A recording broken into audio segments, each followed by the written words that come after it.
Friday bangers.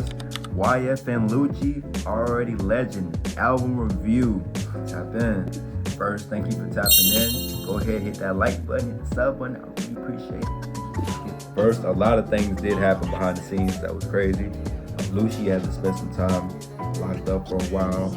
I believe his last album was Wish Me Well 3, which came out the year of 2020. Wow. I was in high school when that album came out. So it's been about 5 years. We're gonna see. The list of the songs are Practice What You Preach / RoboCop, Undeniable, Look at What I Did, Costly, Pieces on My Neck featuring 21, Ghost, Birthday, On My Mind, January 31st, which is already seen. We already heard this one. Pray for My Enemies, Still Waiting, which is featuring Young Thug, Word to Big Trouble, Texas for My Ex, Rain, Focused on What You Lost, Lost Without You, Used to It, Mixing My Problems, Can't Feel My Face, Would You Care, Never Give Up, and Already Legend. So that the album has a total of 21 songs. The next thing will be, where would I rank the album at as far as score-wise? For me, I separate rankings from 3 categories. The first category I have is called Keep That, which basically means, hey, it's not for me. I didn't really enjoy it. Maybe somebody else might enjoy it. The next category I have is the mid category. Mid, basically meaning, hey, it might be a little decent, maybe it's not for me all the way, but hey, I can kind of get with it because it's mid. And my final category is fire, meaning this album has bangers after bangers, meaning this album is lit, has good replayability. It's definitely something you can vibe to, ride out to, whatever you want to do with it. Definitely. Where I would rank the album at off those 3 categories is I would put it at 5. I definitely enjoyed it. It got some good songs. It's definitely replayable. I like that song he did with Young Thug. It was actually good.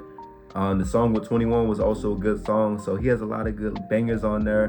My favorite song personally off that album was the Texas from My Ex. Come over, but I got a bitch at home. All that flexing, telling your mama that you ain't gonna fuck me no more. Look, I'm on your ass. If I come over, I can't stay too long. Look, I know my bitch would be mad if I hit it, but my little brother keep telling me go. I gotta keep these hoes out of my business, cause I know at times these bitches be hoes, and you got. I got a new number, so I'm not getting any text from my exes. Bro, by the time you watch this video, somebody's gonna be making a TikTok on this song. Watch. And my next topic will be the cons. What are the cons of the album? I believe the lack of the features is it's probably the only con, honestly. Well, one of the only cons. There's a lot of new artists in the game now, and he's been gone for about 5 years. So it would have been nice to see him pair up with some of the newer artists right now. Like the Luckies, the Visas. You know what I'm saying? Like them. And also, there is bangers all on this album, and it's not the same beat for every song, but he does use a similar flow on every song, but it works though. You know what I'm saying? It works, but it would have been nice to hear some different other, sounds, but still like the album. My final thoughts of the album, I think the album was smooth, it was good, it's definitely replayable. I like that him and Young Thug got on the track and made a song, squash that beef, because, y'all don't want to go back in there. Nobody want to see y'all in there, you know what I'm saying? So I'm glad to hear it. Definitely check the album out if you haven't checked it out. I'm going to leave the link to the album in the description. Thank you again. Please hit the like button, the sub. I'm going to do a Young Thug album review next, so check that out. Peace.